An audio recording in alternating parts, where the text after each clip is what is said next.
Back with us on the SportsMax zone. We are in the Europa League segment. Group B leaders AS Monaco, they tackled Real Sociedad earlier on this day. And in the final shake-up, it was a draw in that game. We have to report to you that the Galatasaray Olympique Marseille match in France, remember, France has been the site of serious fan trouble in Ligue 1 games in recent time. Well, fan trouble extended to this Europa League tie in France, Marseille and Galatasaray. And yeah, this is what happened. This is in the 40th minute. That's in the black shirt, Fatih Terim, the coach of Galatasaray, the Turkish manager, going over to talk to fans and trying to get them to put on their best behavior because of the problems that they were causing in the stands that filtered onto the pitch and forced the referee to call a temporary halt to proceedings. Riot police out there in formation. That was what? 1, 2, 3, 4 banks of 3. The police lining up in, and Terim and one of his assistants begging the Turkish fans who, at their worst in the stands, they don't need an invitation to fight. So they were happy to hear from their manager. No doubt these are some of the Galatasaray Ultras, the militant wing of every footballing supporting club worth its salt. You have the regular fans and you have the militant wing, which will fight to defend itself and defend the players and defend the team. When I say fight, I mean really fight. So yeah, he went to speak to them so that the action could resume. We have highlights though by the time tempers were settled. And yeah, this is what happened on the pitch. And it's Galatasaray who get the game underway, wearing all black, defending the goal away to our right in the first half. Now Senzagunde, Harit. Once again Galatasaray, they're able to break it up.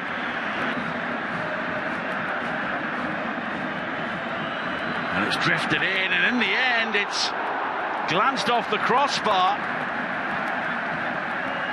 And Tagliali was the player who seemed to get the touch. He did, and Muslera was scrambling back to his own goal. Under. And he goes for goal! Brilliant save by Muslera. Well, Senzagunde is capable of the spectacular, and he almost provided something there. Under. Now a break from Dieng. And the shot is straight at the goalkeeper. And now the break for Marseille. Under. Space and time. And the shot is delivered wide by Dieng. Once again stalls, but here is Guendouzi. Harit, Payet.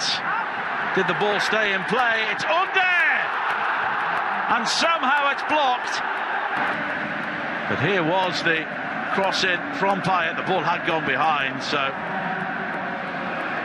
had Under's shot gone in, it would not have counted. I'm sure that VAR would have spotted that. Payet. De La Fuente will try and keep it in play. He does so, but Emre's clearance, and that's it. Plenty of noise, but no goals.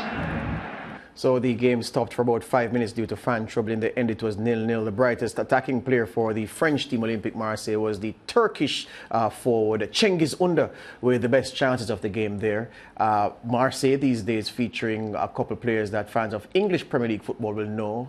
Dimitri Payet, the former West Ham star in that team, along with the former Arsenal midfielder, was on his way to being something useful in England, Matteo Guendouzi, but his attitude wasn't quite right. An incident with a Brighton player, and from that his days were blighted and he left to find his career, develop his career elsewhere. He's been called to the French national team though, so he's not doing too badly. Simon Evans is with me on this day. Simon, welcome again to the SportsMax Zone, my friend. Good to see you, George.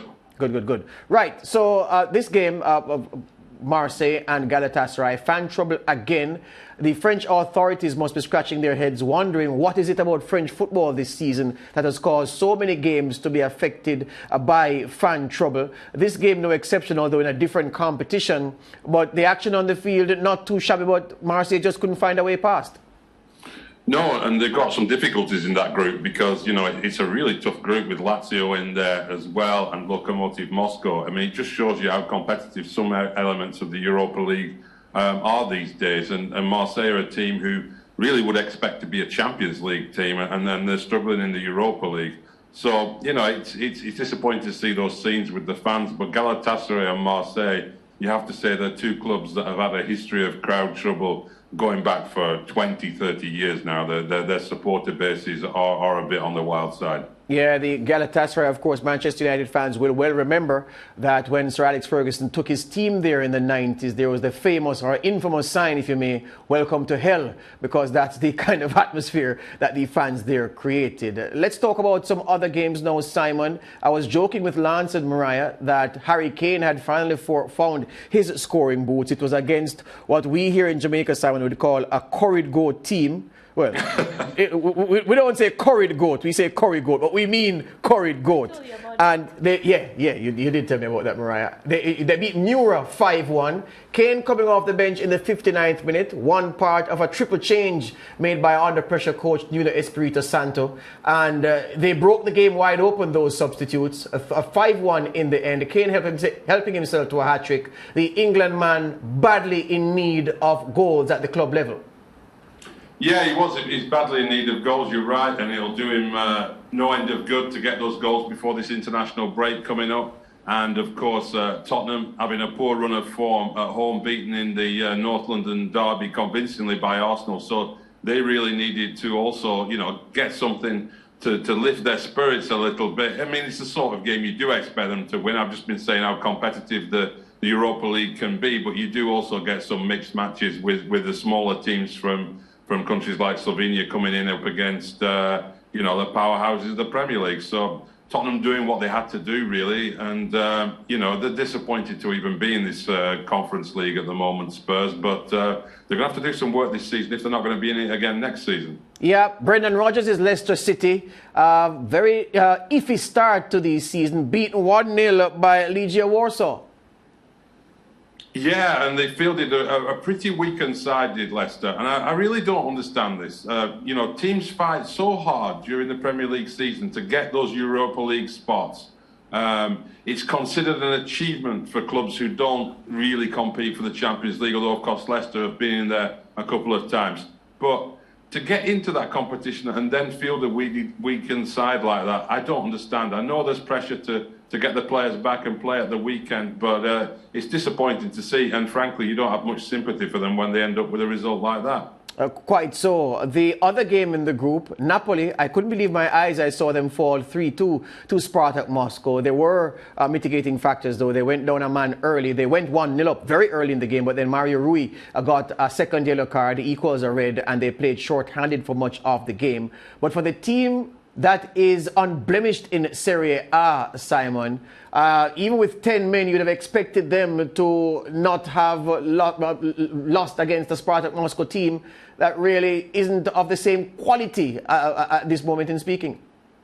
It's an interesting thing we've seen this season, I think. You know, you look at league tables when you're doing your previews of games in Europe, whether it's the Champions League or the Europa League, and you think, how are they doing at home domestically, and try and build conclusions off that. And it doesn't really work like that at the moment. We saw Villarreal at Manchester United. They only won 1 out of 6 games in La Liga, and they came in and looked a great side. And we see Juventus in Italy getting off to a very poor start, but doing very well in the Champions League. And then you know, the opposite happening with Napoli. It's interesting. A lot of it comes down to those team selection issues, like I've been saying with Leicester City. But it's disappointing. It's disappointing for Napoli, definitely. Hear you on that. Stay where you are, Simon. We're going to take a quick break and come right back. We're talking football with Simon Evans. A marathon set of fixtures in the Europa League competition earlier today. And we haven't finished talking about the games of interest just yet.